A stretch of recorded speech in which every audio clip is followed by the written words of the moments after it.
everybody, this is Ann, and welcome back to Reaper Pro Tips with me, your host and disembodied hands, Justin. I just dropped my phone on the floor because, you know, it's that kind of Thursday. Although for me, it's a Friday. And for many of you, I suspect it is also a Friday because tomorrow is, drumroll please, the Reaper Virtual Expo. So if you have not gone and looked at the lineup of classes, you should totally do that so that you can determine what you're going to be watching tomorrow, because it ain't going to be me. Or if I stream it, it'll be like, you know, just a little stream just to say, hey, why are you watching me? Go watch the Reaper Virtual Expo. Here, I have the website. Justin very nicely had it. Actually, he could probably link it in chat. 1 second. It is reapervirtual.com. So easy. So easy, chat. So easy. Let's see here. Gonna get my chat window actually adjusted. You guys are not very adjusted right now. 1 second. I'm adjusting you. Yes, I know. I can't do anything like weight loss or anything. Sorry. But I can adjust the chat. Little adjust the chat. Yeah. And I might do a stream. I don't know. The reason I'm not teaching this year at RVE, which is a new thing now, but the reason I'm not teaching for this one is that I'm really working on revamping my classes, like kind of creating a new structure core of classes, which I never really had the time to do before. Like, it was always kind of rushed, and I always was like, oh crap, I'm teaching, I have to put something together. But I'd really like to start kind of creating a core curriculum of like 5 or 6 classes that I can teach for this sort of thing, that I can kind of alternate so it's always fresh, because there's always new stuff. So things like that, like at least one beginner class and then a couple of intermediates, like the color theory class, which I haven't taught for a while. All of this stuff. The thing is that when you're a painter, you are always learning, even when you're at my level, which many of you may think, oh, Anne, you know, she knows everything. No, not really. You're always, if you're a good painter, you're always learning, you're always pushing. And this is true of any hobby you've got, right? Like, you're always trying new things. You're always experimenting. Maybe you hear a new trick and you try that out. It's the same with us. It's the same with people when you get to the top levels of this hobby, because you don't want to get bored either, right? You want to keep it fresh. And you also want to improve and really be happy with what you're doing, what you're producing. So for that reason, like, I've learned there are classes I would teach completely differently now. Let's just put it that way. Like, I really want to do a faces class, and I really want to do, you know, so many classes that I never would have taught before that I want to teach now. So that's why I'm not teaching at RVE, because I'm actually in the progress of kind of like blocking out and outlining a new class curriculum for me. And this stream helps a lot, you guys, because on this stream, I'm able to see how much time it takes me to like successfully demo a thing, right? And my Patreon is helping too, right? Because I can see that my sweet spot is between 20 and 30 minutes for each like section of a thing. So it really helps a lot. Yes, everybody. Hey, green users. Weight loss the old-fashioned way. That I know, Chibi. Me too, right? I signed up for a new thing yesterday. Yeah, it's how you get good in the first place. Always keep learning. Exactly. Julie with the wisdom. Listen to her. Let's do Genie. Hey, my orange actually helps to to shift her. She needs the palette in frame. She's so light-skinned against this gray, and yet if I switch to a light gray, she kind of washes like out the other way. So she needs like more fine-tuned color balance or white balance, and I don't want to mess with my camera. So we're just gonna put the palette in. Yeah, well, I mean, this one was like, it costs money. Like, it's the first time I've done a paid weight loss plan, Chibi. So. And does pretty faces class. Yeah, I was never known for my faces in the old days, Shadow Raven, but I'm working really hard on improving them. Just based on, you know, so many awesome painters I've met over the years. Like, Ben Comets does a really awesome job. I think he and who else? Well, obviously Kirill. So Ben Comets and Kirill, they're totally different styles, but at the same time, there's certain fundamentals in common for the way that they're emphasizing light and the way faces work. So, you know, there's definitely stuff I've learned that I've kind of put my own spin on, and would like to teach. So,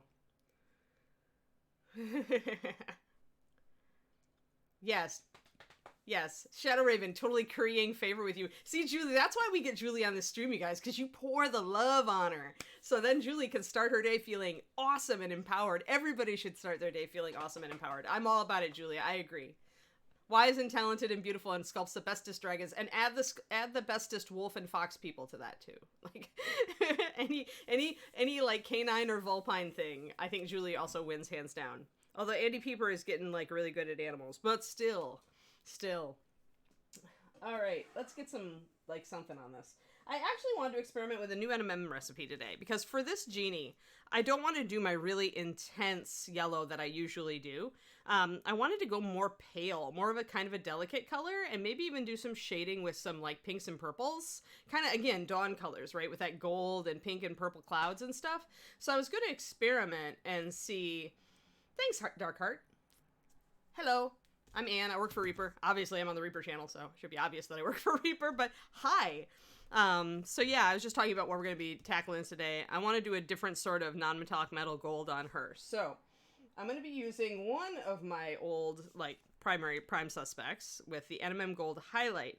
But I have to stop and think about how I'm going to do. I think I'm also going to use Lantern Yellow, right? All right. So now from here, though, if I want to shade with, like, pink and purple, I'm going to have to go runic purple probably. I need to go with a very red purple. Remember, if you want to shade yellow with purple, you have to go really red with your purple. And the reason is that then they'll interact to kind of make brown. If you go very blue with your purple, it's going to go grayish. So you really don't want that.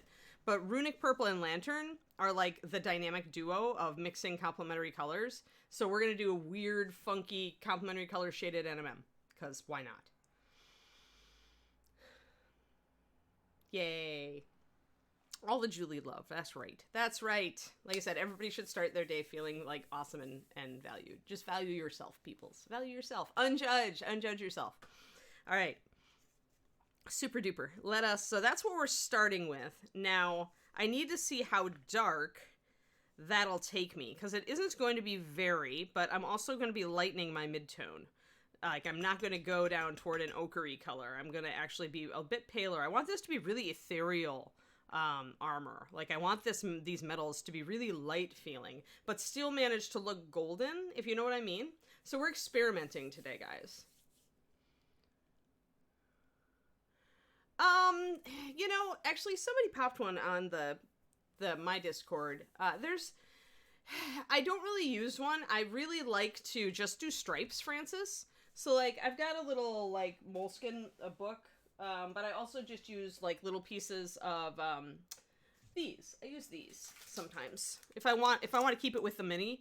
But these are, just little trading cards, little artist trading cards, and they're not too expensive. And you could use both sides if you wanted to, and just note the model on each side. And the great thing about these is you can put them in a card collector binder, like magic card collector sleeves. So just make sure you get the right size. But that means that you can make a binder of color schemes and also put the name of the model, just put it on in Sharpie or whatever, or pen. So what I do usually is I just do like stripes of colors. Like I'll just think, okay, well, I'm going to look at these. And first of all, just line up the bottles, right? Look at the bottles. Always start with one color. We're going to talk about this on Lizette next week, Francis. How I always start with one color. One color that you absolutely must have on the mini. Decide the miniature's primary color. It can be a hair color, because if you have red hair, then you're going with kind of a red or an orange. That counts as a color on your model. If you're going with blonde, you're going with yellow. So, but if you're going with a brunette or black, then you reset. You go back to reset. You're like, okay, no, what is the strongest color I want? What's the real, like, am I going to go purple? Am I going to go blue? You've got to have kind of a... I hope so. I hope it's going to look cool, Cornico. Hey, Dogfather. It's good to see you. But yeah, I find that apps are limited because, I mean, I'm sure there are apps that you can throw in. I think people like Paint Rack, but I don't know if it does color schemes. But all of the apps you find are going to be somewhat limited by how good the swatch is. Like how well the swatch online matches the actual color of the paint. So I really, really prefer to work it organically and with the example in front of me. Derek Schubert also does this. He actually sent me, I can show you Derek's things. Derek, I can show you, actually we aren't working on Lizette today, but Derek sent me an email yesterday where he gave me pictures of the Lizettes that he had painted, and he also sent me the little mock-up that he does to choose color schemes. Hold on. Let me find, because on my phone I could show you guys the pictures on screen. I didn't have time to put them on my actual computer. So So Derek has painted Lizette twice. Let's see if I can get this. There we go. So the first Lizette that Derek painted, many of you will be familiar. This was the one I loved. I loved this model when I saw it. This made me a Derek Schubert fan pretty much. I absolutely love the color scheme on this Lizette. So it's a green, orange, purple color scheme, as far as if you want to talk about color schemes. That's the other thing, Francis, to keep in mind. Yeah. Maybe you could try this, what I'm going to show you in a second, Francis, about what Derek does. And you could also try what I do, which is just painting one section at a time and then making the obvious jump. Don't think in terms of like colors necessarily, but think of terms of alternating light and dark or warm and cool. You can see that Lizette is actually a pretty monotone figure as far as her lights and darks, right? Her hair is kind of light, even though it's got nice shadows. You know, this is all like a medium light figure almost, right? All of these, like the brown is lighter, the green is lighter. But what he's doing here, because he is a clever man, is he is alternating warm and cool. So even though this is a warm green, it looks cool next to the hair, right? And even though this purple is warm, it looks cool next to the green. And he's also lining. Take a look at the lining, guys, to separate all of the different things on this model, and that all helps, right? So that's one. Now I'm going to show you, he was very nice and sent me a picture that he does. He draws it because he is madly talented. As we all know, Derek Schubert is like ridiculous. But this is what he does. So he just blocks in roughly the figure, and then this is him testing color schemes for the next model, which I'll show you in a second. And now you don't have to do this, or you can be sneaky about it. Take a black and white picture, take a picture of the model, just like primed or whatever, you know, so that it's very obvious that, you know, not black primed, obviously, but when it's either in the bones gray or if you're doing a white prime or you're, you know, doing whatever, but take a basic picture of the model, and then just use that. Go put it into Photoshop or just print it out on a piece of printer paper and paint over that and use that. Cause you can just print out infinite, you know, if you took some time and set up a file on your computer, you could just make infinite Lizettes. You know, you can make it like 9 Lizettes on a page, and then you could go and play with, yeah, he did a lot of Living Greyhawk and stuff. Yep.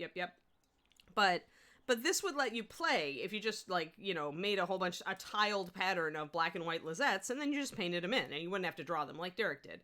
But it lets you test different color schemes, because both of these color schemes are pleasing and interesting, but you know, you'll like one better than the other. So, you know, then you work with that one. So after he did that workup, one second, then we end up with, let me get this on my phone. Then we end up with this. So he went with the green. This is more the Drow Lizette. Sorry for the reflection there, guys. I'm getting a lot of reflection on the phone today. But the Drow Lizette and the green and purple.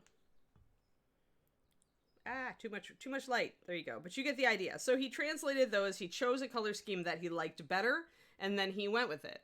So that's a really good way to get your hands dirty on this. Because the problem with the app, like I said, is that it won't always have, the swatches won't be a great match often.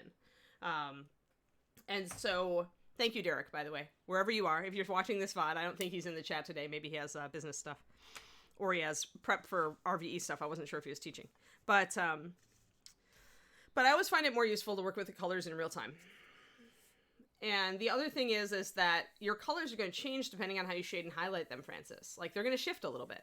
So, swatches aren't going to show you that, right? But, like, doing a little sketch paint, even, like, laying out shadows and highlights for a color can show you how that color kind of changes. So, I guess the things that I would recommend are, like, doing swatches, starting with one color that you really like, and then choosing a bunch of other colors that you think might go, and just putting them next to it, you know, in a stripe. And kind of judging, well, does that look good, or does it kind of like, eh? And trust your gut on this. Like, and if you honestly don't feel like you have any gut regarding color, any gut instinct regarding color theory, then get a color wheel and use it, and start simple. Don't get complicated. Start with a red, blue, yellow, or a green, blue, purple color scheme. Like the first Lizette that he did was a green, orange, purple, secondary color scheme. Just start with that, or any two of those, and choose, like, so if you choose a green, then your next color is going to be either a purple or an orange. Just keep it simple. that's how you develop these gut muscles about what colors go together, is by starting simply and then starting to push things a little. So like maybe you're like, then maybe you take the green, orange, purple, and instead of green, you go teal. So you go teal, orange, purple, and that works great too. And you're like, oh, okay, well, this is really cool. And you can keep pushing it that way. Just make little changes then to those standard colors. But that's how you get confident, right? You need to get confidence about what goes well together. The other thing to remember is that dark and light matter. Although Derek did a very good job on that original Lizette with all the colors being in the same like tonal range, it's better, or I should say easier, to like start alternating darks and lights on your miniature more. So it makes it easier for you to pick out everything if you make one of your colors dark, one of your colors middle, and one of your colors light. Then it creates a lot more contrast. This Ginny, that's why I went darker with her bodysuit. I wanted some dark in there because I knew the rest of her was going to be so light, and I needed contrast, and I wanted contrast that was not just warm and cool. So, like, this is going to be a class, don't worry. Oh. Yeah, there we go. So anyway, that's Anne lecturing on like how to learn color better. But I think that people get like, they don't think about the color wheel, and they just start painting. And often if you want to get a better understanding of how colors go together, you want to just start with like the red, the blue and red with gold, or the, or the green, purple, orange. Oh, peach and teal work great together. Because red and teal works really well, and orange and teal work really well. So peach is just a combo of that made lighter. Yeah, and it's not as hard as you think it is, but you also got to simplify it in your head, right? It's how you think about it. You got to break it down. None of this just, like runic purple is runic purple, but when you break it down, it's kind of a middle tone, reddish purple. And that's it. Like, work with your color wheel. Remember that colors that go farther apart on the color wheel work better together. Remember that light and dark colors work better than just light and light and light and light, or middle, middle, middle, middle. What I normally see with beginning painters is that everything is that middle range. They don't choose a light color and a dark color to go with it. So I could go on and on and on and on and on and on and on, but then I would be teaching a class at RVE. But simplify, folks. Simplify. If you really, really aren't like up with the colors, you got to break it down. You got to walk before you run. I mean, ideally you get a nice gut instinct, but you can develop that gut instinct. Some of us, that is my superpower. My superpower is color. I did not draw very well when I was, I was not a drawing prodigy. I was not a painting prodigy. I was not brilliant at brushwork or composition. I had to learn all those things the hard way. But I had a gut instinct about which colors would go together. That was my only... And even then, it was felt that I didn't, in art school, it was felt that I didn't push the boundaries enough, which is, just, I think, a call sign for make uglier art. But my style was very commercial, and they didn't like that, because I was coming from Dungeons & Dragons and Larry Elmore, right? And they were coming from a fine art background, so I could speak at length about how I felt my art school education failed me, but, if I make miniatures arts college anytime soon, it's gonna be a bit more open-minded. All right, so we've got, this is a usual color that I would use, but usually I would use this as a highlight color, not a base coat color, but we are going to use it as a base coat color. It's going to be quite yellow. I'm going to go there. I want to have the lantern in there. Normally, if I was going really pale and delicate, I would go here. But I want to have the lantern in there because if I'm going to shade this with the purple, I need to mix these two. So I need to get a color in common between this and this. That may sound weird that this yellow is the color in common between these two colors. Hey, CG Mini Painting, how's it going? Yeah, her flesh highlights are totally pink. This is a blue to pink fade. It's one of the harder things to do in the world, Jabberwock. Well, and you know what, Iffy? You're probably fine with that.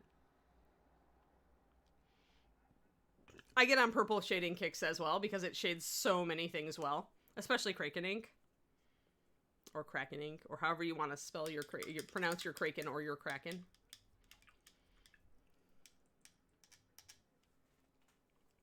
So we just like spewed a whole bunch of color theory stuff. I am not teaching at the virtual expo, so I like gave everybody a mini color theory class. But I probably at the ReaperCon I will have to teach a new color theory class.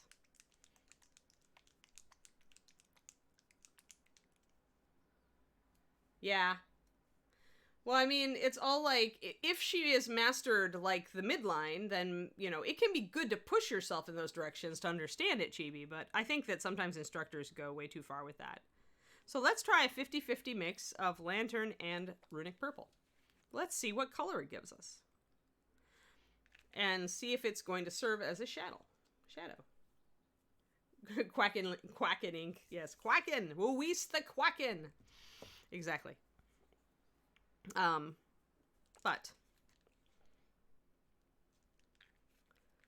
yeah, I don't know. Maybe art schools are a little more open-minded nowadays, or maybe they're not. Oh, look, it made brown. Surprise! Remember what I said? That because of all the red in Runic Purple, when I mix it with the yellow, it's going to make brown. And it makes a lovely brown. Look how lovely that brown is. That's just beautiful. That is a really lovely brown.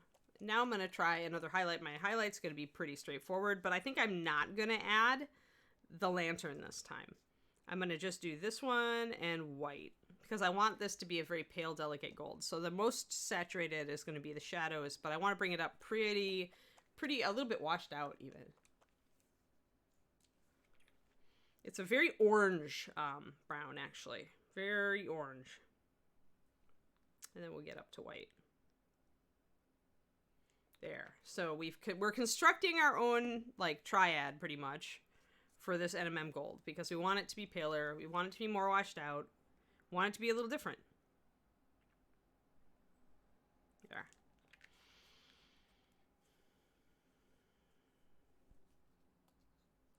Right, exactly. I agree, Julie.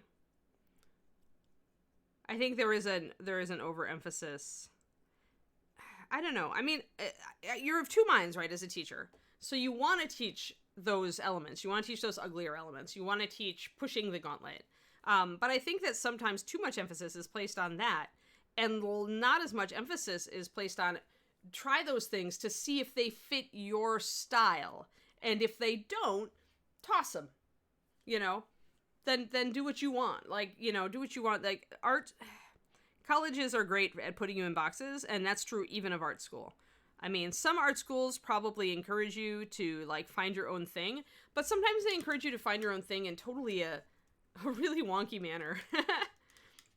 Like, only within their framework, or, like, within the instructor's ideas of, you know, stuff like that. Yeah, well, now she knows how to do it, right, Francis? And she'll know how to recognize it. And if she doesn't like dissonance or, like, emotive, like, really, like, edge-pushing emotive music, then she can, you know, keep what speaks to her, right? And put the rest aside. Yeah, teachers get put in boxes, too. This is absolutely true. Absolutely true. And I mean, even while their own you know, they're in many cases, they're carrying on their own education and what they've learned and what their culture tells them. I'm going to add a little more white to this because you want to see definite differences here. There we go, real pale. And I might add just a little bit. I might add a brush full. See, I do this a lot, guys. When I'm mixing colors that are weird, but that I want to go together, I often will mix a little bit back and forth. So I'll take this gold, and I'm like, okay, that's good. But you know what? I want a little more white in this. So I'm just going to take this brush full of the other color and mix it in. And, like, the other thing I might do is take a tiny bit of this brown and mix that in here, too. Which is going to shift it just a little. But it's going to make these colors work together better because, again, I'm mixing a little bit of one into the other. And then I think I want to try something. And see what I get with this.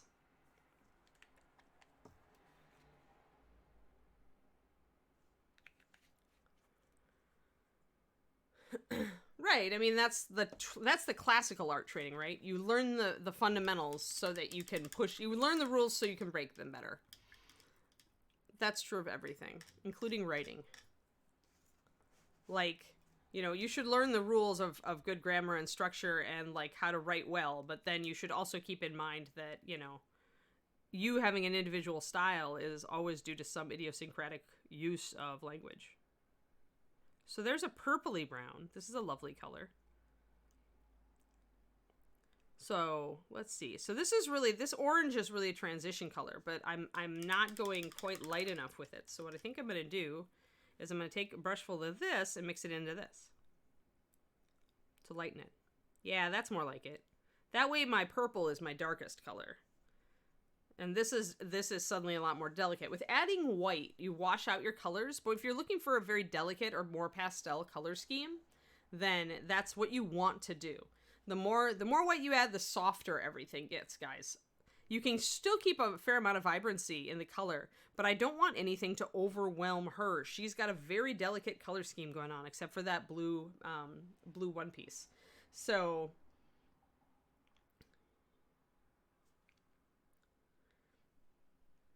bottle this purple. It's too late. I no longer exist in the paint department. I'm outside of the paradigm. But yeah, runic purple is a must-have. Like, if you buy one purple, like one purple on Earth, this one, and then the second one you get should be Monarch, 9239. And then you almost have all your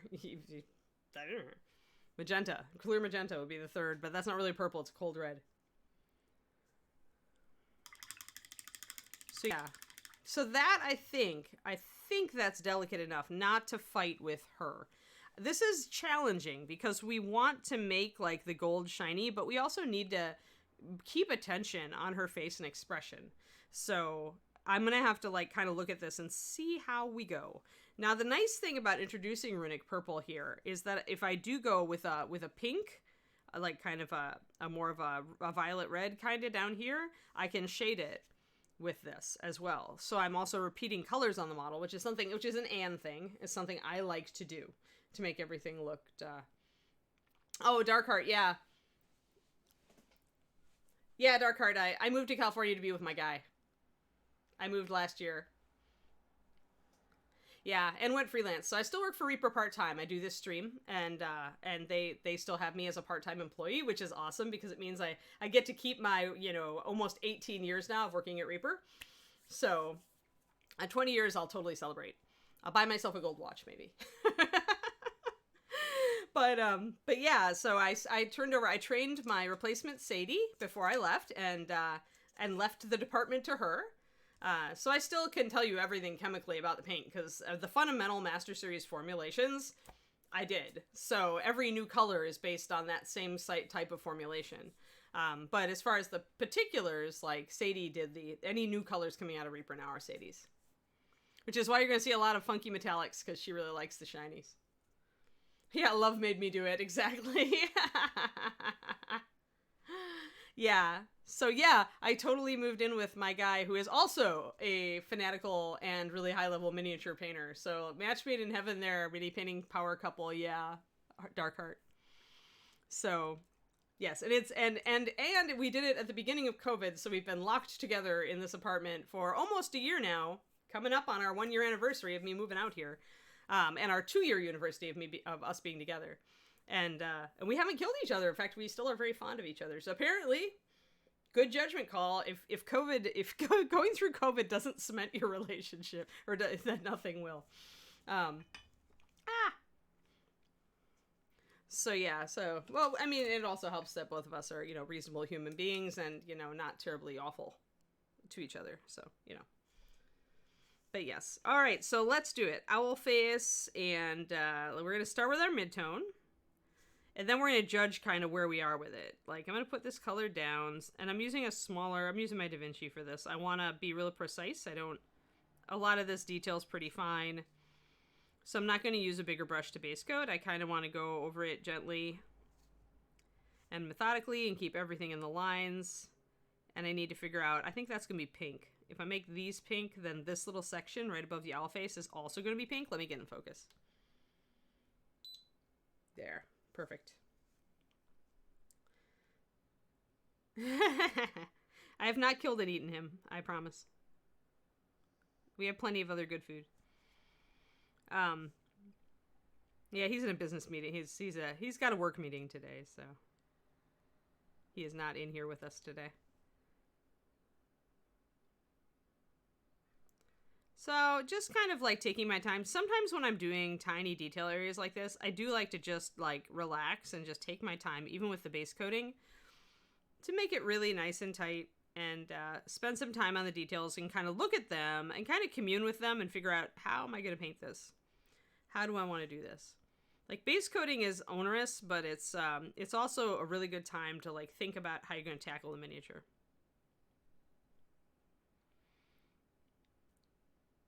So I'm going to stop. I'm going to say, all right, that is probably a delicate enough gold. Like, it's not, it definitely draws attention, and I'm probably going to have to repeat this color. I'm going to have to repeat it definitely closer to her face. So let's put some little gold studs on either side of this, and probably a little gold band across the middle.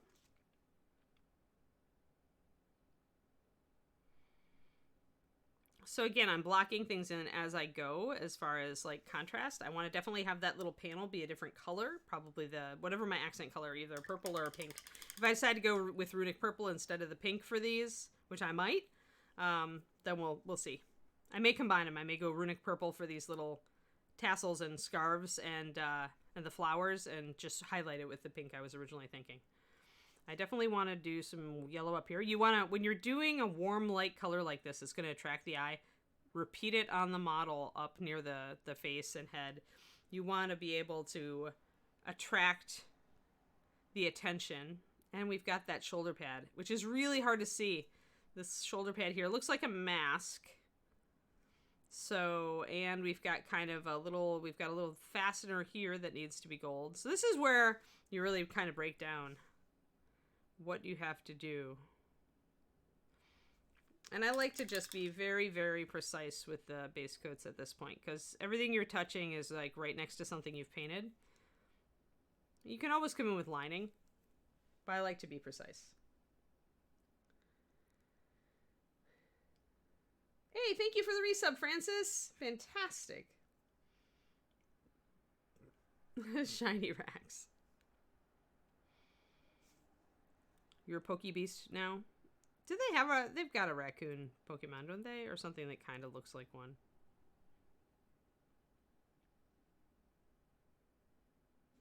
I think they've got every Pokemon possible in the universe at this point.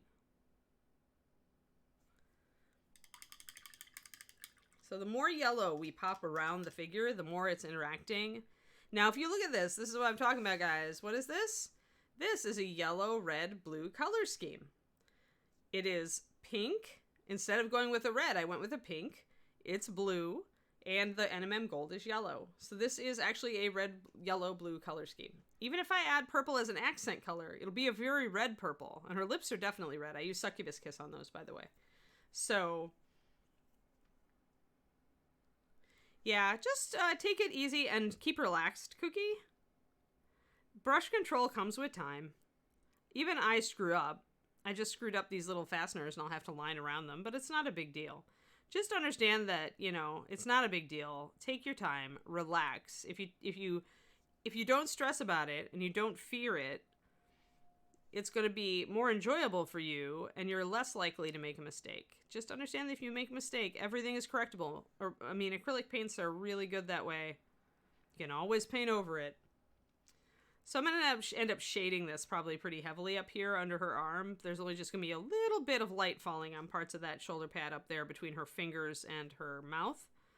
But I'll base coat it anyway, and then I'll glaze my shadow over the top of that, or put it over the top of that, depending on how I feel.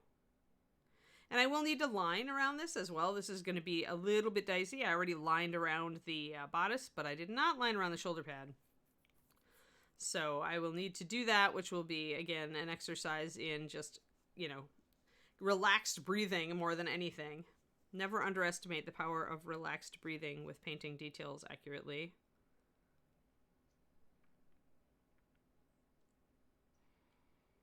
And I'm just kind of blobbing this on. Like, I want it to fill in the details. It's a bit thin for a base coat, so I know I'm going to have to do 2 coats, but that's all right. I actually do that on purpose, guys, because remember, thin paint will flow off a brush when you've only got a little bit of it on there, and it will allow you to hit like really fine details. So for me, I don't mind putting 2 coats on. If I have to work really finely and not slop onto other things around it, I find that 2 thin coats are preferable. I'm able to be more precise with thinner paint, in short.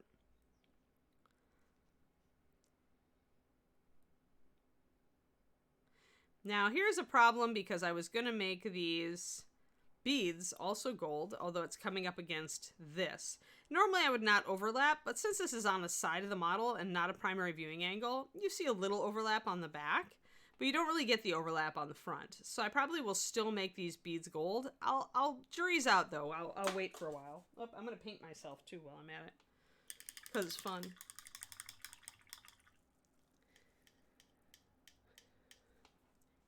Yeah, excessive caffeine before painting is definitely can be a little bit detrimental to your brush control. It really depends, right? Zen, like some people seem to tolerate caffeine a lot better than others, but in general, you're absolutely right. You know, don't down 2 espressos and then try to paint details. You're setting yourself up for failure.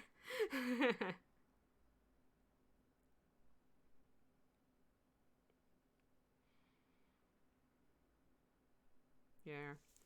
And again, I'll have to. So that's not bad. Oh, we've got another little flower down here. Bobby has popped little flowers all over the place on this model. Apparently she likes flowers. I mean, I can't blame her. I bought another orchid the other day. I have an orchid habit now. David makes fun of me. I think we're out of room for them, so. Yeah, I can't do it. The caffeine irritates my gut. I'd have to go for, like, caffeine-free if I was going to do that these days, Iffy. Yeah. Everybody reacts differently to caffeine. I have not named them, no. I'm currently encouraged because the one that I had to repot, like it lost its blooms, and I cut back its little stems a bit. And I managed not to kill it doing that, and then I repotted it because it desperately needed it. It was like not potted in very good medium. It was really wet. Poor thing. Its roots were all rotted. But I trimmed it back really aggressively and put it in potting medium. That's orchid potting medium. And it's not dying yet. It lost 1 leaf, but it's putting out a new leaf, which means its roots are growing. So I repotted an orchid without killing it. This is apparently like gets you a new level in flower plant management. I used to have a black thumb, so little victories like this mean a lot to me. Okay, so I'm going to start going a lot more gently now. We have a lot of stuff down here, a lot of detail. That's all probably going to be gold, plus maybe some accent colors. But yeah, I got, my new orchid is really pretty. It's kind of its veining isn't very strong. Like, I've got a yellow one with really strong, like, dark magenta veining on it, patterns. And this new one is more like the yellow, but with a kind of diffused pink blush with really subtle veining. I love it.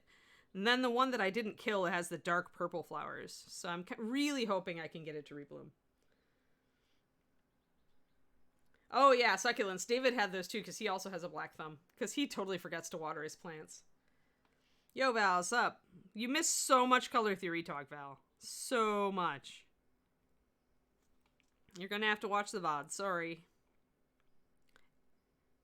Like, because this is a very odd mixture. This is actually shading yellow with purple, but you wouldn't know it unless you watched the beginning. So, do absolutely watch the beginning of this if you missed it. If you're interested in that stuff.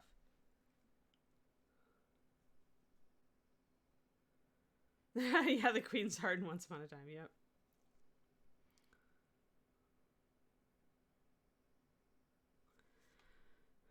So yeah, we'll see. I think I did not kill the orchid, so I think it's growing again. And if it's growing again, maybe it will send out a new sprout and get flowers, and that would make me super happy. I fertilize them once a week. I give them a spray-on orchid fertilizer, so. Orchid food. I like having... David always gets me flowers. He would get me bouquets, but of course they only last like a week, and that's if you care for them really well.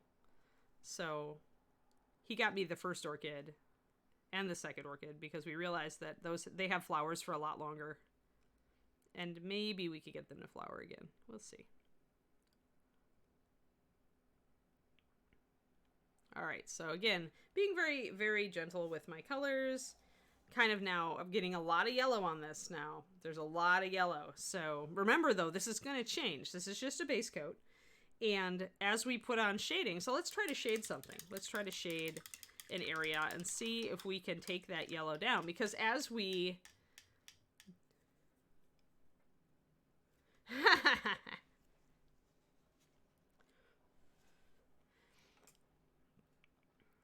Val actually doesn't have as bad of a color theory brain as he thinks he does, but...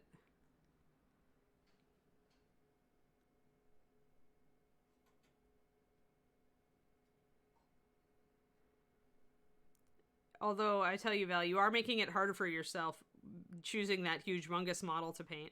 Because it's much harder to do good blending on a statue like that. Statue-sized model. If you had done the blending that you did on that Mercy on a 28mm, it would look great. I'll tell you that much. When you go back to 28s, it's going to seem so much easier. In fact, if you get sick of Mercy or you get tired, you should totally paint like some 28s. But try to use the same kind of theories of like mixing highlights and shadows. All right, let's do our shading.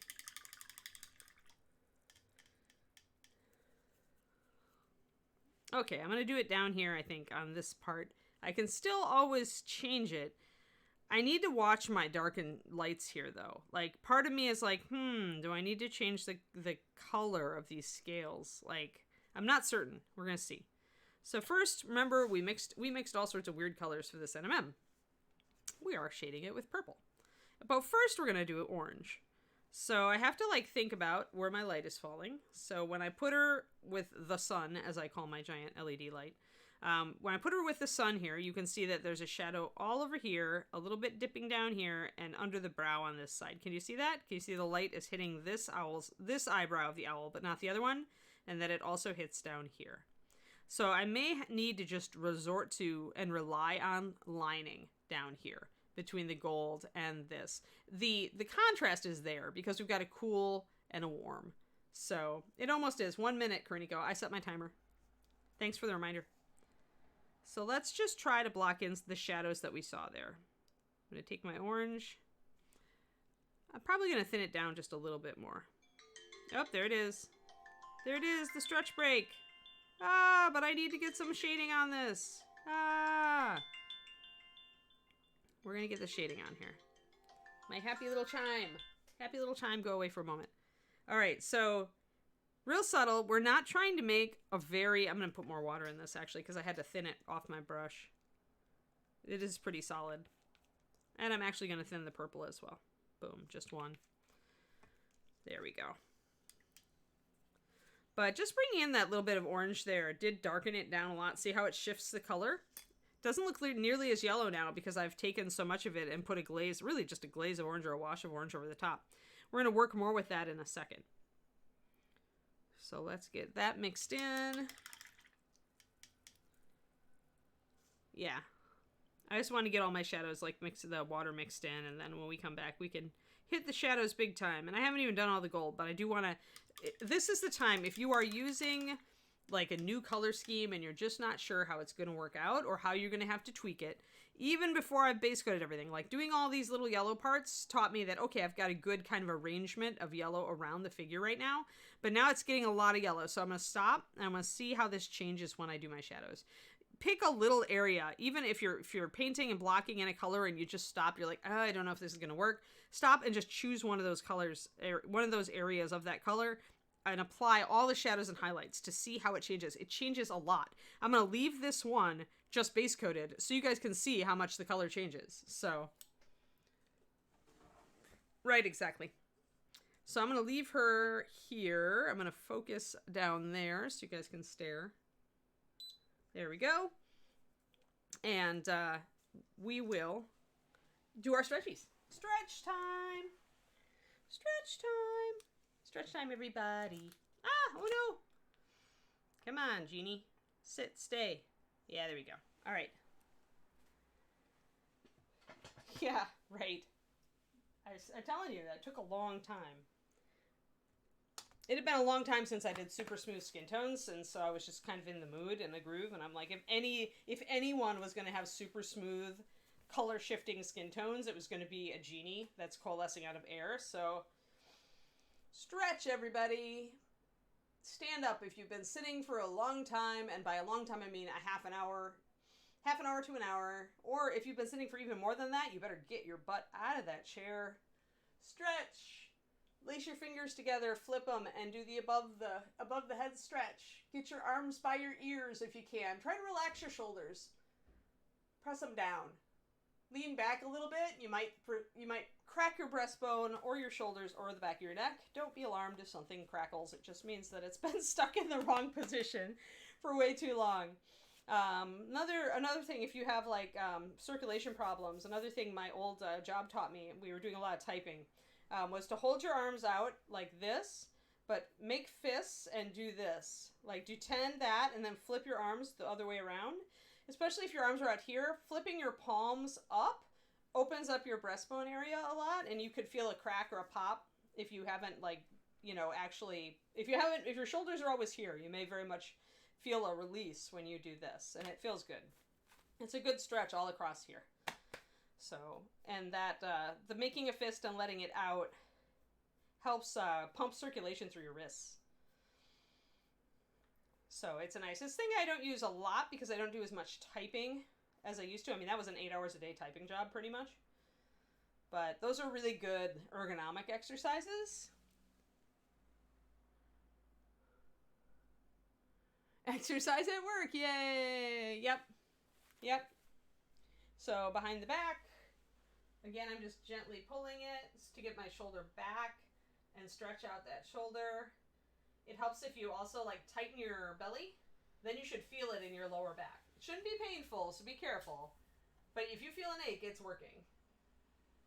Essentially, this releases like your shoulders. If your shoulders are getting really tight, it really helps to release them. Feeling a little soreness in your lower back is not unusual when you do that, because usually your shoulders are stiff because you're compensating for abusing your back a lot, your posture. And then the other arm, I'll hold it usually for 10 to 20 seconds. 30 if I feel like I really have been bad and abused myself.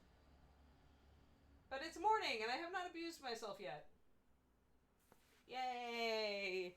Shake it out, and then I'm going to go and do my cat cows.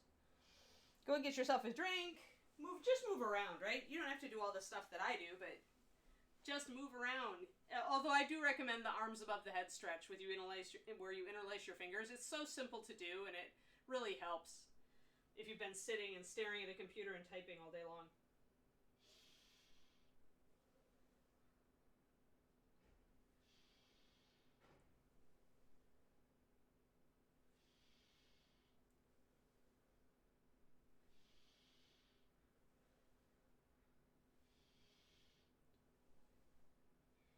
Lately I do like the cat cows and then in a child pose for those of you who know the yoga poses.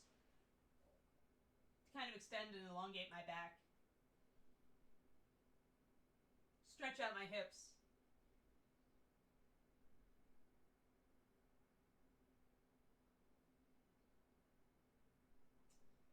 And I hold that for 20 seconds.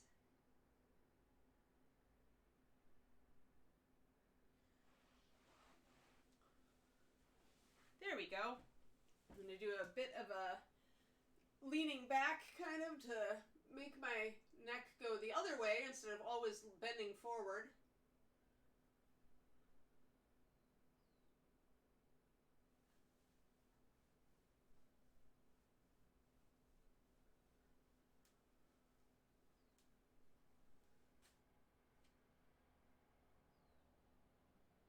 I think we strain our necks a lot because we're always bending down to look at our phone or our miniature or our whatever you call it, cooking or doing anything else. All right. You just finished yard work. You got your exercise. Yeah, today was day 10 of me getting up early and doing yoga and stretching exercises in the morning, guys. Day 10. It's almost a habit. 2 weeks makes it a habit. After it's a habit, it gets a lot easier. You just don't think about it. You just do it. So the goal is always to make it a habit. Remember to hydrate.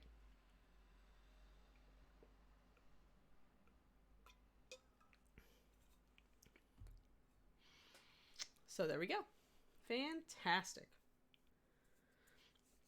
What was your yard work, Inara? Were you trimming? Were you weeding? Were you mowing?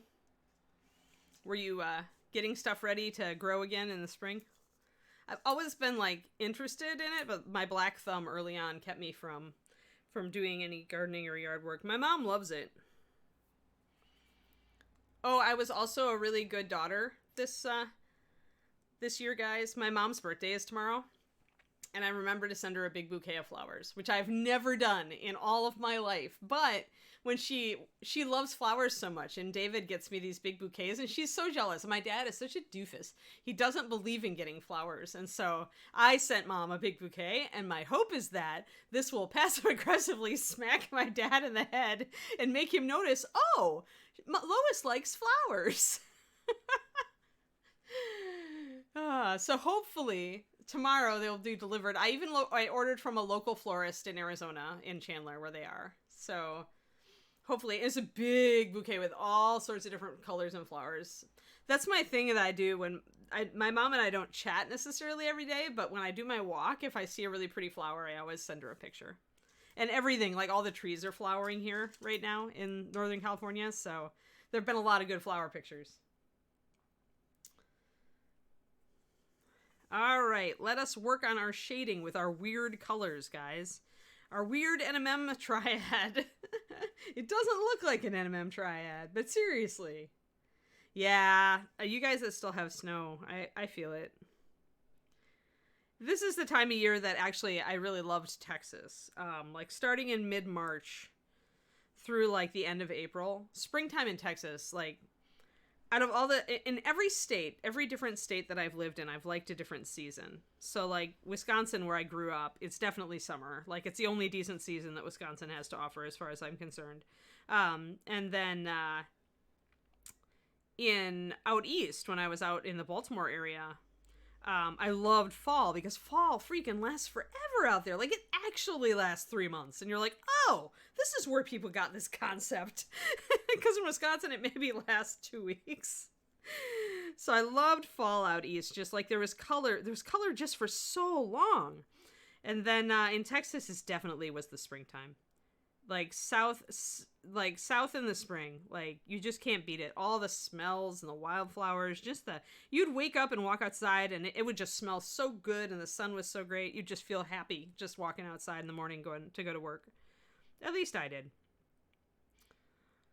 And I love that. So here the jury's out. Like I've been here for a complete year. And I haven't decided yet. Like, I kind of like winter, weirdly. Although I normally like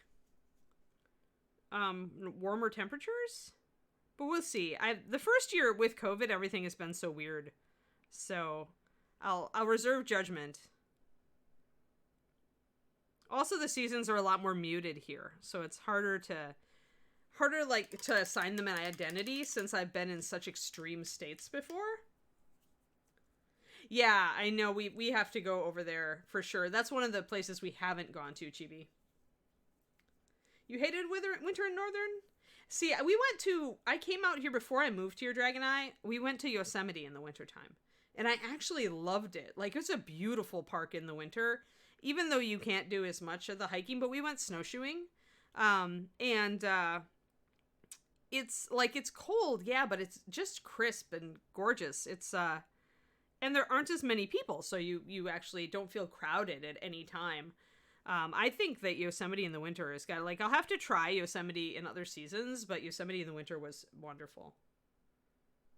Yeah, Los Angeles is a lot. We get a little bit more weather up here than you guys do in LA. Bonus winter, then right to summer. Yep, yeah, it's so true, my Abby.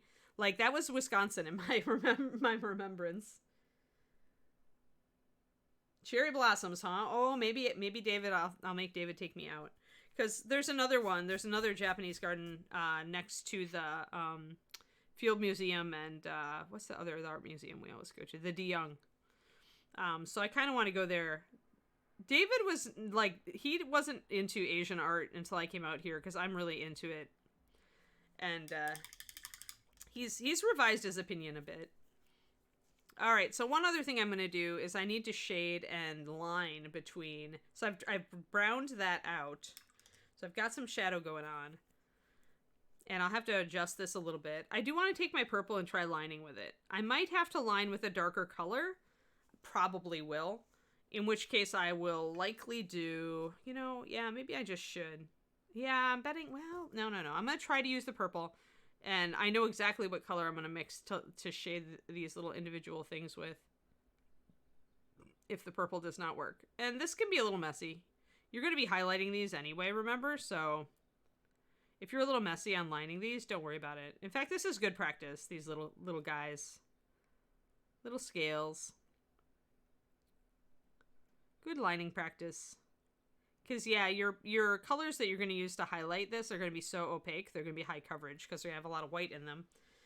So, even that lining now has additionally taken... See the difference in color here, guys. So, at first, this was like, you know, oh, noes. Now, this is going to come up again as I add brighter lights, right? They were going down first and then up. I like to see my shadows before I start popping highlights. I have to admit I do love the sunshine because I like to walk. So it feels nice in the spring. Yep, line work. You right, Trouble. Let me see here. I need to add... I'm seeing that there's a little bit of tackiness around the edge here. I can see a definite edge. See that? How that highlight just cuts off. When you see that, that's when you add a bit of water to keep your paint where you need it.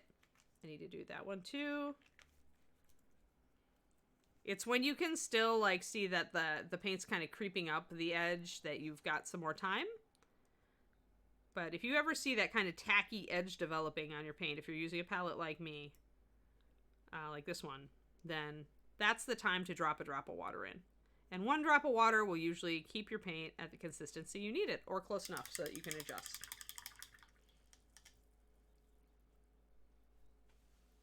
Hey, C-Not, sneaking into my stream. How you doing?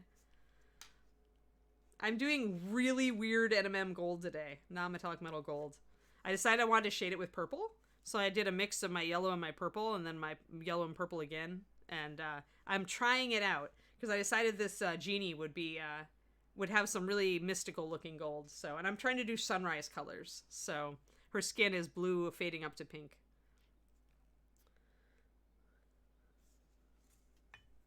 Let's see here. I need to do a little bit. I might bring a little bit of highlighting in here now because my yellow has gone down to being very orangey. So this is surface control, right, guys? The thing I talk about, where whatever color you want something to look, that color has to be at least half the surface. And right now, half the surface or more is this orange. So that's why this entire area shifted from what it started out as. So as we reintroduce our base coat a bit in areas that would catch the light, we're going to see that shift more toward yellow. And it's a very delicate balance. Like, you'll see it kind of teeter on the line. Especially something like this where there's so many little areas to pick out. Thanks, Tina. Thanks, Zen Bacon. Zen Bacon is awesome. I'm into Zen. I'll admit it. I was a new agey person from long ago. Although I didn't get really into Zen until like the last 4 or 5 years.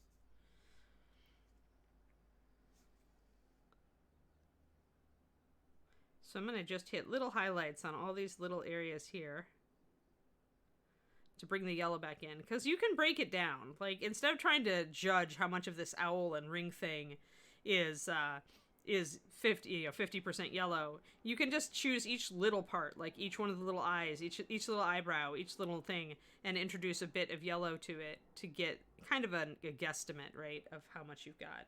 So that brings it up again. I still haven't highlighted down here. Some of these scales, like the scales right under the beak here, are going to still stay in shadow, but I did get a little bit overboard on some of these areas. And my lining got out of control in a couple areas. So notice, see now, as I do that highlighting, see how it's shifting back toward yellow. But also notice I've got a lot more definition now because I added in that shadow. So we're working. So there was a very strong highlight on this brow, not as strong on this side, but I am going to still hit a highlight on that side. And I haven't done my pure white yet either for my NMM but we'll get there. And now I'm doing my mixture of yellow and white, so I've gone up a level to brighten some of this. The eyes I'm going to leave where they are right now because I'm probably going to make them like purple or pink, whatever these little draperies are going to be. I'll use I have an opportunity for an accent color when I see an eye, so I'm going to use it. Now I'm going to hit really the bottom edge of each of these little scales with this light yellow. And if your paint's just a little bit thin, it should blend in just fine. I do think still that I need a darker liner for the around the outside here to really bring this out and possibly to separate out like other areas as well, especially if I do an accent. So here's how I'm going to like do a liner, guys, because we're working with really like light dawn colors. We don't want to go outside of our color scheme. What I can do if I'm going to reach for a liner is I can tweak it. So remember how we want everything to kind of, we want a little bit of the previous color in the new color, right? And what have we used here? This is mostly runic purple with a bit of lantern yellow in it. And it makes that really pretty purple color. So what I'm going to do here is I'm going to mix runic with brown liner. So that, again, we've got a color in common, at least one, going from our shadow all the way to our highlight. Like every two paints should have a little bit of a color in common. This yellow has a little bit of this mixed in and a little bit of this orange mixed in. And then this orange and this purple have two colors in common. They're just in different ratios. So we'll do 2 drops of runic. And we're going to do 2 drops of brown liner. And that should give me a good enough liner. Because I don't want to go too dark. We want her to keep looking ethereal. So I'm going to mix that up and see what kind of color it makes. Because I don't know. I've never done this before. I'm just using my gut. My gut developed from many years of color mixing. I wasn't nearly this good at this before I went to Reaper, I'll tell you that. Making a paint line will give you color foo like nothing else will. You come to basic, just have a gut knowledge. That's not bad. Yeah, I'll try that. I'll see. That could be enough. I might want to purple it a little more. I'm going to purple it. Just another drop of purple. I can always... It's a 1-to-1 right now, so if I purple it, that's a 3-to-2. But I kind of want a little more purple. Yeah, that was a good call. That was a good call. It gives it a little bit more opacity. Remember that liners are somewhat translucent, which makes them great for washes and for subtle shading. And you can make them for bolder shading, too, by just leaving them thicker. But I wanted a little more opacity without going too purple, and that managed. Yeah, I mean, I might line the whole thing. We'll see, Jabberwock. Usually it's where one surface... It's much more muted than that, though. It's a little bit more grayed out. Like, this is if you took burgundy wine and added white to it. Here, I'll show you. I have burgundy wine right here. So when you put burgundy wine down, it's really saturated because this burgundy wine has no, and this is 90-25. A lot of people love it for saturated shading. It's a really dark blue-red, and it's a red with a lot of blue in it. Let's put it that way. So that's it, and it's probably going to end up a little bit more red than this. This is going to be reading a little more blue, a little more purple. So thin it out and show you guys the color, and then I'll drop a bit of white into it, and I'll show you. So the great thing about it is that when you thin it down, it really does go purple. It looks far more red. That's the color. See it? So that is very similar, but notice that it's darker and it's more vibrant. It's because there's no white in that, and there is white in this. So let's add a drop of pure white and see what happens. Yeah, the feather eyebrows. I agree. Grumpy owl. It's like grumpy cat. I'm sure there are plenty of grumpy owl memes. All right, so drop a white and boom, it transforms. So yeah, these are very similar, actually. Good eye. Good eye, people. I would have said it would be a little bit more red, and it might be just a tad, but if so, it's a shrinky-dink amount.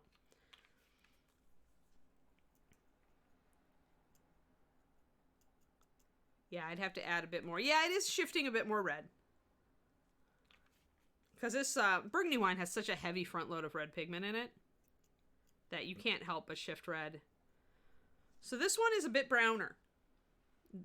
It's more bruisey, and this is more of a vibrant purple. Let me spread that out on the palette. Let me get, actually, I need my black base. Remember how my white palette tends to, there we go. Let's see here now. I'm going to get closer in. There we go. Now you can see the colors. So this is more brown. See the brownness? And that is more, and that's from the brown liner. It's from the fact that we're mixing in orange shade red and orange shade yellow pigments. And then you've got, this one is far more, it's just straight up, has no brown in it. It's, the only muting factor is white. So yeah, they're very similar and you could use either one. So yeah, good. See, your paint foo, your color foo is strong, Jabberwock. You were correct on that. All right, let me put my big black base away. But yeah, so you could really use either of these. Like, this is the sort of color you could use to shade oranges with, if you wanted to be crazy. Ooh, we have subs. 2 10-month subs. Beat Mitch and GVD. Thank you so much, you guys. Awesome. All right, let's see. What do we got? Okay, we are at... We started a little late, so we're going to go a little late. Oh, and remember, you guys, I will not be streaming tomorrow morning because of Reaper Virtual Expo. So remember, go to the website. See what classes you are going to take. It is reapervirtual.com. You can still sign up. Like, there's not really time to, like, you know, order stuff if you want to have the materials packs for the classes. Oh, I need to refocus. Refocus, and I whited myself. I've whited myself. Ah! I dip myself in paint all the time. It's a wonder that it doesn't end up on more of my miniatures. So I try to rinse myself off. Especially when I get all excited and I'm talking to you guys. Oh, and I got a little bit of yellow there. That's fine. That's easy to touch up. We didn't do much on the... I don't know. David and I were talking about it. I haven't looked at the schedule, but I may go in and watch a couple. It depends on if I can find some that I'm really interested in. Iffy. It's always instructive to watch other teachers teach, and I've audited a fair number of classes over the years, so I will look at them and see. Should go and give everybody a scorecard. Score them like Olympics. All right. I'm going to take this purple and really... I popped a white highlight on the beak, and that really woke things up. So the other thing that this is not just a liner, but also potentially an even darker, my darkest shader. Because remember, on NMM, you do need to get kind of dark for things to look shiny. And I think I need to put that up a little bit. So I'm taking my purple in. Now I'm working with all my darker colors together, because the beak here is a bigger area. I've darkened it down a lot.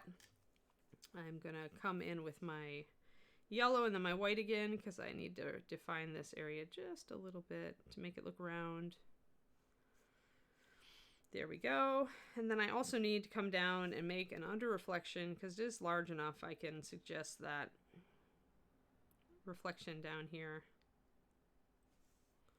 It's a very small area, so really what you need to get in these very small areas to make it look like NMM is you need to get the highlight, the shadow, and the under reflection. But I am going to have to line. Somebody asked if I was going to line between the owl and the scales, and yes, I am. I'm probably going to line quite a bit, actually. I may even line everything. I haven't yet decided. You know what? I think I want a more narrow brush, though. And I think I'm going to use my tiny brush. I don't usually use tiny brush when lining because I need to, you know, cover a fair amount of ground, but we'll see. My paint is thin. Maybe it will work. You want a very narrow, sharp little brush to do lining with.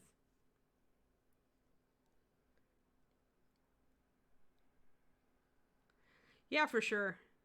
I've always enjoyed auditing other teachers' classes. Originally for ReaperCon, I had to do it just to make sure we were offering a certain quality standard. You know, you always want to check and see if people are good teachers.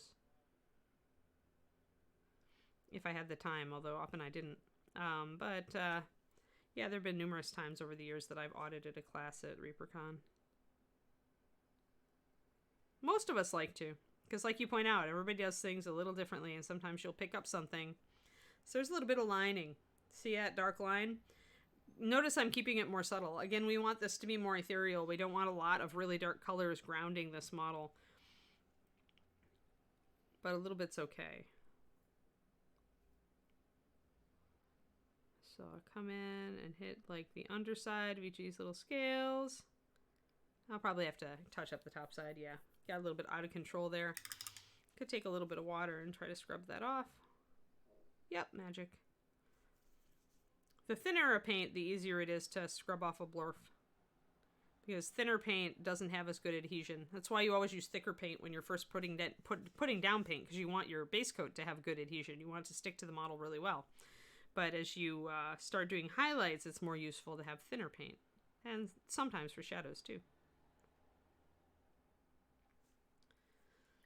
Alright, let's try to put some lining in here.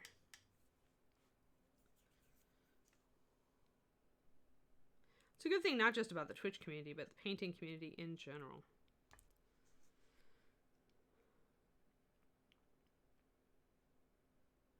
I really hope the ReaperCon happens in person this year.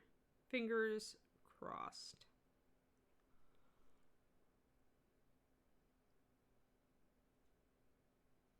I'm going to do a little bit of lining just around these eyes, just a little tiny bit to make that stand out and kind of judge whether I like it. Got to bring in my more reddish shadow, because now it's funny, everything has shifted. So where before we thought this was purple, now I'm seeing more red, and that is definitely purple. So I almost have a purple, red, orange, yellow progression here, if I really look at it. Which is funny, because we did not use any red or orange in the making of these colors, right? So, who knew that purple plus yellow makes red and orange, huh? Now you know. It's magic. I was like, this was always one of my favorite silly color tricks, was purple and yellow making red and orange. You can get it to pull a pretty good pink, too. There, a little bit of under reflection there. Now that under reflection is starting to look right. Now that we've got that line. Now it's starting to look more like it's a reflection. We don't have a lot of room to do highlight, shadow, reflection on all of these areas, but we can try. I am going to take this color, though, and I'm going to block in the eyes, because the eyes are going to be a different color. Whatever accent we go with, that's what these eyes are going to be. Purple or pink, for sure. Yeah, pretty much.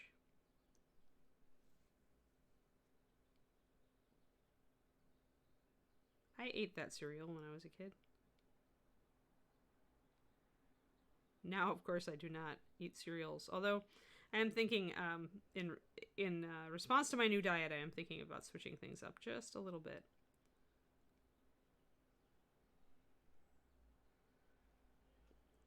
Thinking about re-adding in some oatmeal. I used to really like oatmeal in the morning. I could probably add in just a little bit and not be too bad.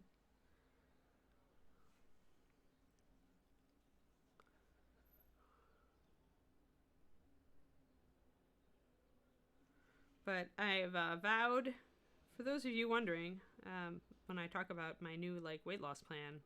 So I lost 60 pounds on keto, between 50 and 60 when I did the ketogenic diet. Which was awesome. I had never ever had any success dieting before. But it was really just a lifestyle shift. I shifted to lower carb. But my goal is to lose another almost 40 by September when we go to Hawaii. So I'm putting myself on the line here. I'm telling you guys about my goal. It sounds crazy even to me. I'm going to have to do a lot of mental work on this one, because part of me, I've failed so many times that part of me just doesn't want to believe it, but believing it is something you have to do to lose weight. I've gotten to that point where I recognize that if you don't believe you can, you can't. You gotta force yourself to believe it. So now you guys can see, you can watch me on my journey and see if I successfully do it.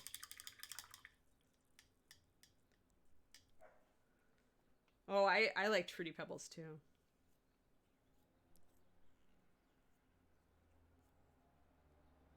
Yeah, I just ordered some steel cut oats. I used to do that.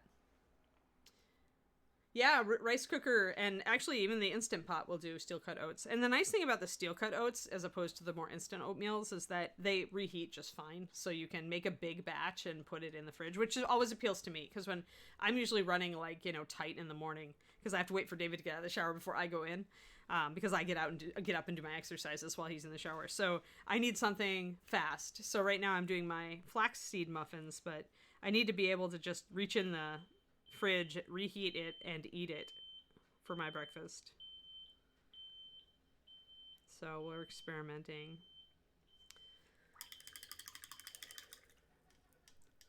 Yeah, I believe it will, Shibi. I'm pretty sure you can do it. Although you may have to do the steam function. You may have to put it in its in a pot inside.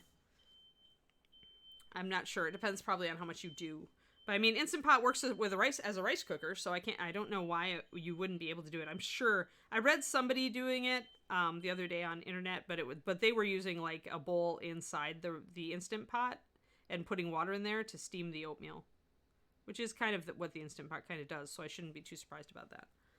All right, now one thing I do need, guys, is I do need a little bit of shading. Remember that where scales or armor plates overlap, you get a little bit of a shadow, and that helps to define these little scales, because right now they're all very flat.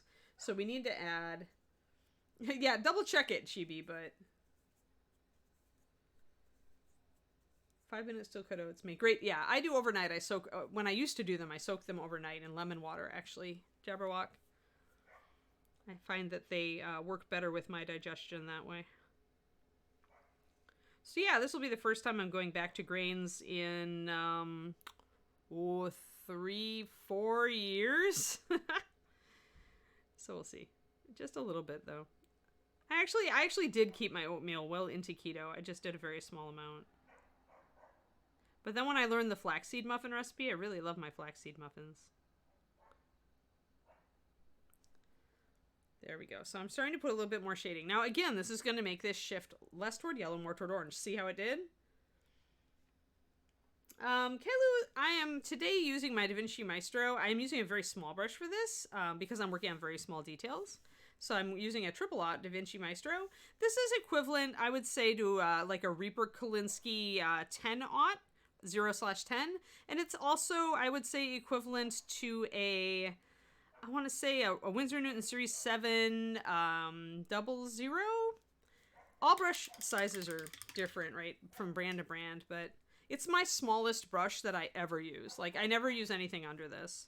And the only reason I'm using this small of a brush is I'm doing such small details, and I need to really control the amount of paint on my brush.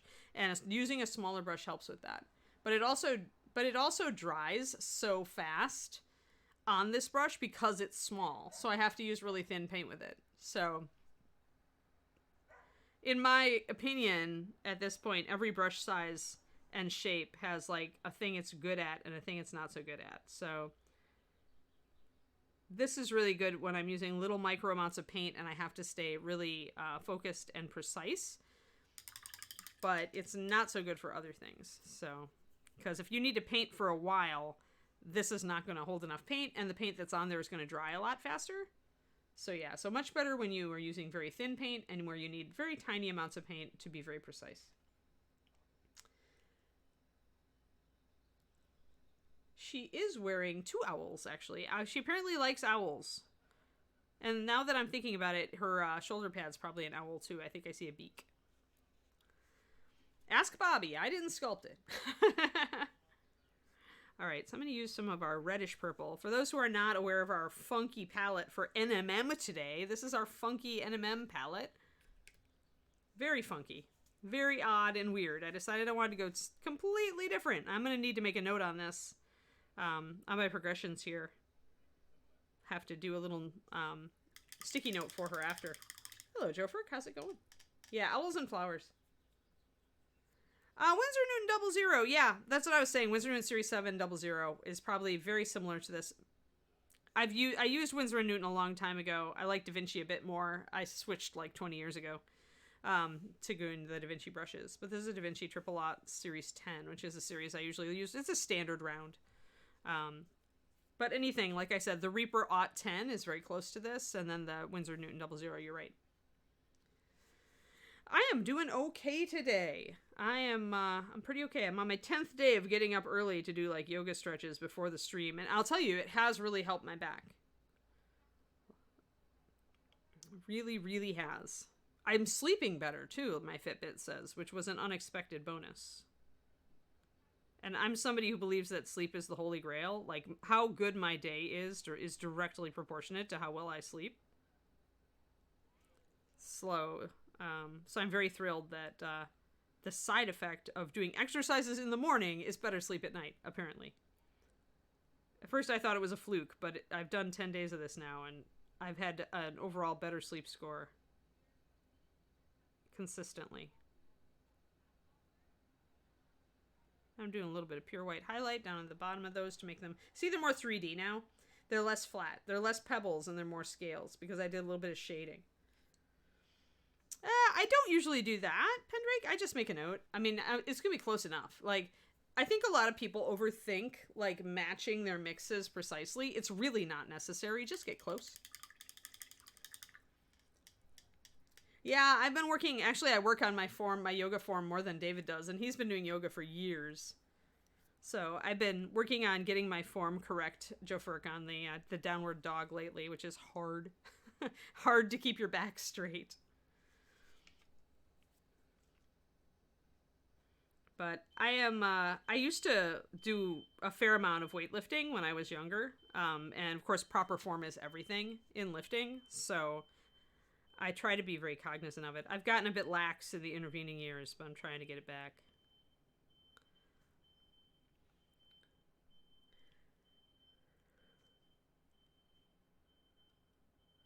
Vithiel, there was a time, every brush, the quality of Kolinsky's can change with the seasons. Like in fact, the fact that it's probably getting, like, warmer with some global warming, can affect the quality of the hair, because the Kolinsky sable is, like, the top grade of sable, and it's actually a winter sable, so it's specifically harvested in the winter when the coat has certain qualities it doesn't have in other seasons. So...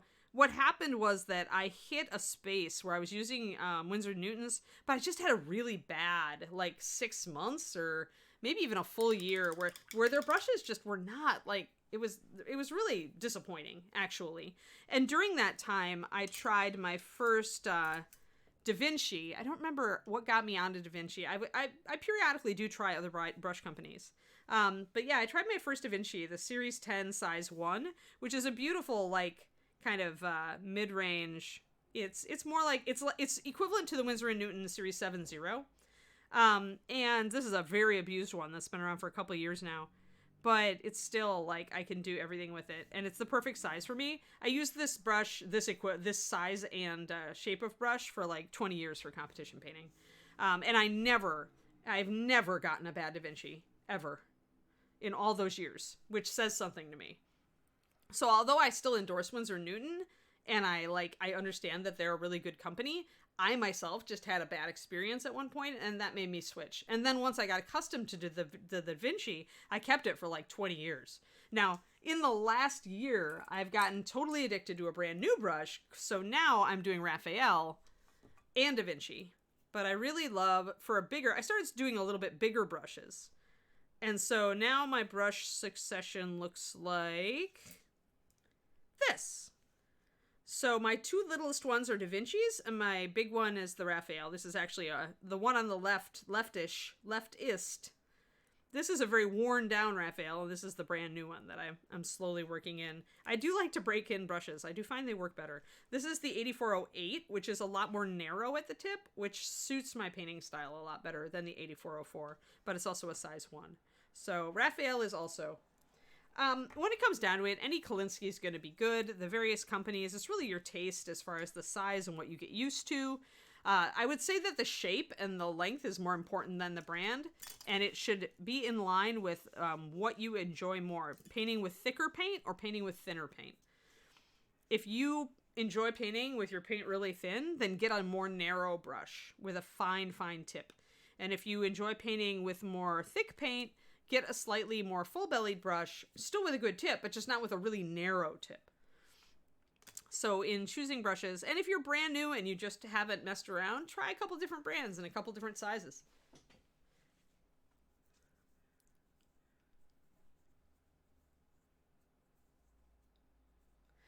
Yeah, actually this is my Keyrin color scheme. Like, remember in the first, when those of you who are from way back, remember in the first Monster Manual set, in the old hardcover AD&D, they actually said that the Keyrin was what pink and gold, like the colors of this morning sky, and so that's what actually inspired this particular mix of colors. Yeah, Vithiel. Another thing to note, other than your average paint thickness, like that you gravitate toward, which will happen in time, right? You should try thick paint. You should try thinning it a lot. You should work with both. When you have really thin paint, though, definitely use a more narrow brush and with a smaller brush as well. Otherwise, a lot of thin paint on your brush is gonna be hard to control. But the other thing to note is, crap, I just like flatlined on my brain. Oh yeah. Depending on your brush stroke, if you seem to like this sort of long stroke, then chances are a narrower brush is going to be good for you. But if you do a lot of side brushing, like pushing the paint sideways or sideways blends, go with a shorter, thicker brush. Go with maybe the Winsor & Newton Series 7 Miniature Series, which Derek Schubert uses. Is more of a wedge-shaped brush. It's got a really heavy, it doesn't have this long, thin tip. So it's a good point. Just doesn't have that long, thin tip. And what that does is that lets you push the paint sideways. There are several painters I know, and Jennifer Haley is one, Derek Schubert is one, who like to do side blends a lot. I also do them periodically, but if you have a really long, thin brush, the brush is going to bend. It's not going to, like, push the paint. So that's another thing to, like, kind of examine as you're painting. Figure out which brush stroke you like. You know, you're going to gravitate toward, you know, a particular one that you think gives you best results. And these are all the little differences between, you know, miniature painters, right? So I'm going to use my mid-tone to pick up a highlight on this side, just a little highlight on this side. Remember, there wasn't a lot of light falling down here, but remember also this is metal. So it doesn't happen that metal is like completely flat usually. There's light bouncing from somewhere. So I'm going to just put a little bit of a highlight next to this eye. I'm just not going to use, like, my really light colors, but I'm going to get a little closer and make that a little brighter. So now this is really starting to look more like gold, isn't it? Like, I still need a little bit more yellow. Hey, Taz, 22 months. Thank you. And yeah, Vithiel, no worries. Like, I love talking about brushes, materials, paint consistencies, how they're all related. It's one of my favorite things in the world. I would have to rewrite the These Are My Favorite Things song from Sound of Music. I should do that. I should totally filk that song. And sing about mini painting favorite things. That would be way hokey, but I would totally do it.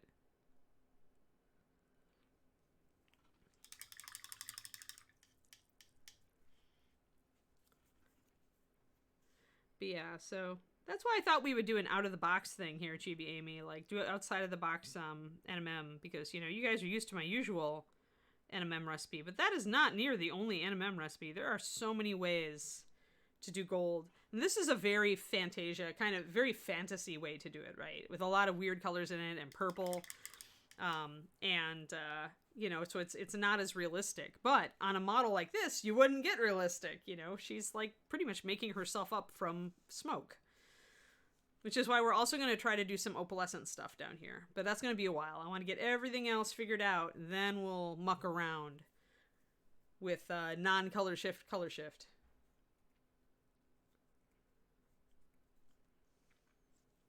Alright, so I'm kind of liking this gold now. It is definitely going more toward orange, though. I'm still thinking I want a bit more yellow.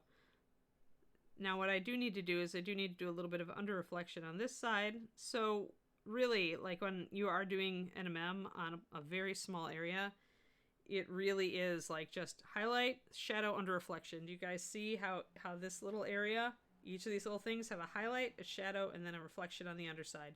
That is the key. If I feel like I need more shadow there, like I'm not getting enough, probably will use my red, this color right here. I'll probably thin it down a little. I love this color, actually. I love this, like, pinkish. Like, you know what a pretty color this will make if we mix pink into it? Oh, here, let's do it. I can't resist now. Ooh. Ooh, it's so pretty. Oh, it's like a rose color, guys. It's like, okay, so if you take this mix, it's like a rose. It's a pretty rose color. I love it. Gorgeous. All right, cool. Anyway. Back to on topic. Color creation with Anne. But this is how I would make up new colors, Chibi. I would do mixes, and then I would be like, oh, I like that one. And I'd make a note, right? And then I just reconstruct it.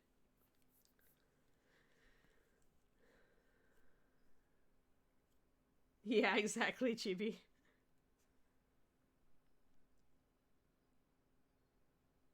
Oh, yeah. Yeah, right now I've got a pretty good selection of brushes. I think I still have one more. I've got 2 Da Vinci Maestro size, Series 10 size ones, and I've got another, or maybe I have 3. And I've got 2 more Raphael 8408s. So I think I'm good.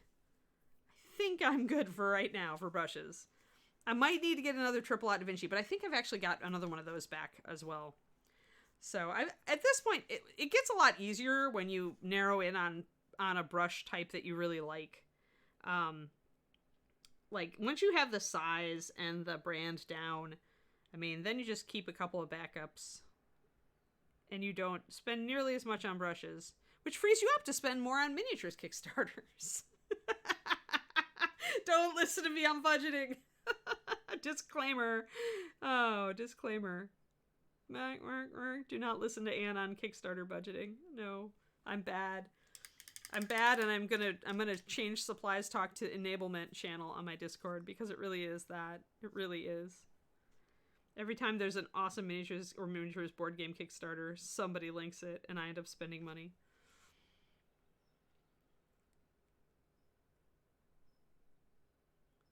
On the motivational and getting into the doldrums of painting side of things, I wanted to share with you guys yesterday. David's been working on a lot of competition pieces over the last several months. Yesterday he finally hit the wall and he's like, I need a break. So he's now painting just like a little Games Workshop Beastman, just fast.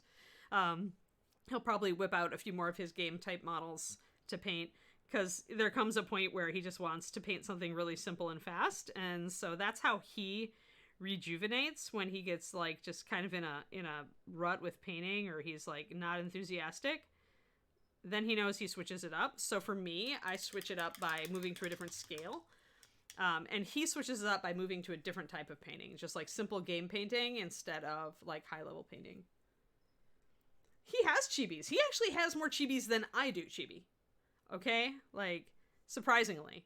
The man, I think he would be a closet anime fan if he had ever gotten dragged into it.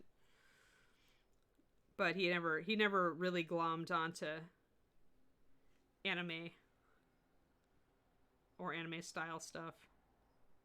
He does have a surprising number though of he does enjoy the style. Maybe I should bring that up and tell him he should paint a chibi. Cuz it would be he's been painting a lot of like big 54 or 75 millimeter like monsters.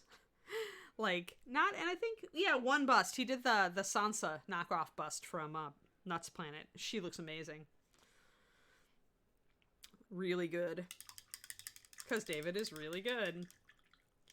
If he was in here, I'd have him drag his stuff over. He needs to watch Trigun. Trigun. I like Trigun. Oh yeah, Joe Ferg. Yep, I've done that too. I've done like, I need more brushes, and then I uncover 5 Da Vinci's just that I put somewhere. It's just ridiculous. All right, I need an under reflection over here. So when you're looking at each little section then of your little owl lit, you want to again highlight, shadow, under reflection, highlight, shadow, under reflection, and we're going to bring all of our highest highlights up to pure white, but we're not quite there yet. That's cool. Yeah, we're about right. You're right. Wait, we're talking about Trigun? Yes, Mayavi. I love Cowboy Bebop was my first real anime love. I'd watched anime before that, and I was always, when I was a kid, I watched a lot of Thundercats and Silverhawks and everything, and so I was very familiar. Like I got to like that dramatic anime style. And Trigun was another good one, and I really enjoyed Rama 1/2, silly as it is. But a lot of those are I haven't watched any really recent animes. Because I just didn't, it's always been related to, like, if I'm dating or hanging out with people who watch it. Like, I don't usually, like, reach out. Cowboy Bebop was the exception, but I don't usually reach out and, like, explore new anime on my own just because my time is so limited. And David's not into it, so I don't know any of the new stuff. Let's trying to put a little shadow in here on our eyebrow. Don't want it to be too strong. I may have brought it in a little too strong, but that's okay because I can go over it. This is, again, the magic of mini painting. You can always adjust. I'm just going to finish this. Yeah, Robotech was the first thing I was exposed to, other than like Thundercats and stuff. Oh, I don't know about live action on it. I don't know, Cookie Tigress. It's just like you'd have to have somebody, so you'd have to have the iconic Spike. Like, and how are you gonna, I mean, I don't know. Star Blazers, yeah, Ty, exactly. If it is, all right. If it's, maybe then, Kalu, all right. Well, if it comes out, if the Cowboy Bebop live action does come out, let me know, and I'll give it a try. Who do they have playing Faye? Am I going to recognize any actors? Probably not. But they better have some good people.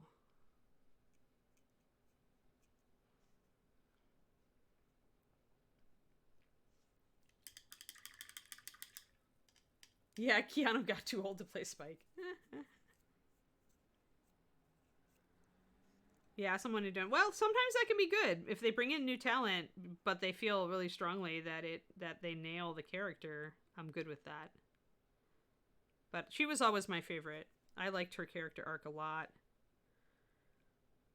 I was kind of disappointed that, you know, Spike had the bad taste to be in love with some unattainable Greek goddess chick. I'm like, you have a kick butt female right next to you, you dork. What are you doing?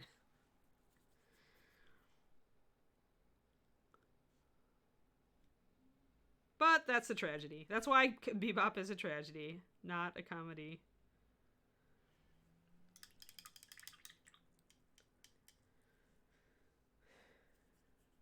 Okay.